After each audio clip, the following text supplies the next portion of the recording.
बाप जिवंत असताना काय वारसदार ठरवला जात नाही, मोगली संस्कृती आहे. कोण बाप? मोदी हे पंतप्रधान आहेत, ही एक तात्पुरती व्यवस्था असते. आणि मी म्हणालो की राम आणि कृष्ण सुद्धा आले आणि गेले त्यांचं अवतार कार्य संपल्यावर. त्यांनी जे काय कार्य हातात घेतलं होतं ते संपल्यावर ते निघून गेले. नरेंद्र मोदींचं सुद्धा अवतार कार्य संपलेलं आहे, त्यांनाही निघून जावं लागेल. आता गोष्ट राहिली, देवेंद्र फडणवीस सांगतायत की बाप जिवंत असताना, लालकृष्ण अडवाणी जिवंत असताना सुद्धा शहाजहानप्रमाणे त्यांना कोंडून ठेवलं, बेदखल केलं आणि मोदी पंतप्रधान झालेच ना. भारतीय जनता पक्षाचा हा डोलारा जो आहे हा लालकृष्ण अडवाणींनी उभा केला.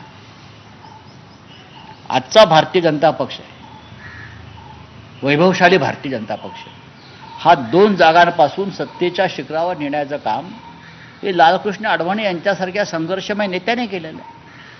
अयोध्येचं अख्खं आंदोलन जे राम राम राम राम जे आता करताय, राम ते राष्ट्र, बरं का, त्या राम ते राष्ट्रमधला जो राम आहे राजकारणात आलेला, तो लालकृष्ण अडवाणींमुळे आला. आणि म्हणून या देशातली जनता ही राममय झाली.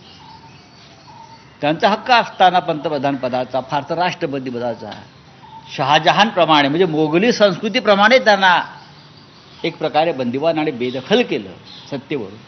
आणि हे झाले स्वतः. तेव्हा आम्ही विचारलं ही मोगली संस्कृती आहे म्हणून. तेव्हा आम्ही देवेंद्रना विचारलं का ही मोगली संस्कृती म्हणून? ही राजकारण आहे, तुम्ही राजकारण केलं. पण या उत्तराधिकारी मुद्द्यावर अजित पवारांना आता ट्रोल केलं जात आहे. बघा की अजित पवारांना ट्रोल का करतायत किंवा एकनाथ शिंदेना ट्रोल का करतात त्याच्याविषयी मला मत व्यक्त करायचं नाही.